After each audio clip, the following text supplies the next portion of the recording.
Ысык-Көлдө жол кырсыгынан 5 киши мүрт кетти. 21-июль күнү кечинде Ысык-Көл облусунун Балакчы Ананьева Каракол автожолунда Lexus жана Mitsubishi унаалары кагышып, 5 киши мүрт кетип, дагы 5 адам жаракат алып, аймактык ооруканага жаткырылды. Чырпык айылында болгон кырсыкта каза болгон 5 киши тең Mitsubishi автоунаасында бара жатышкан. Бул жол кырсыгы Ысык-Көл райондук ички иштер бөлүмүндө кылмыштар менен жоруктардын бирдиктүү реестрине катталып, сотко чейинки териштирүү иштери башталды.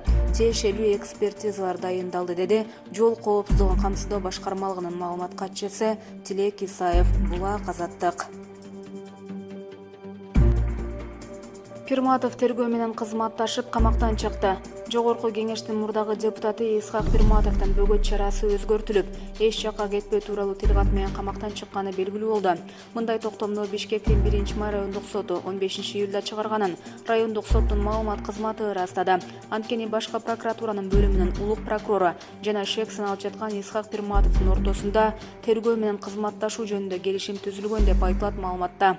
Исхак Пирматов Кумтөр долбоорун ишке ашырууда жемкорлук фактысы боюнча улуттук коопсуздук боюнча мамлекеттик комитетте 31-майда сурак бергенден кийин кармалып, 2 айга камакка алынган. Атайын кызмат ага жазып кодексин коррупция беренеси менен айып койгон. Кумтөр ишине байланыштуу мурдагы президенттер Аскар Акаев, Курманбек Бакиев баштаган бир катар азыркы жана мурдагы атка минерлерге айып коюлду. Булак Азаттык.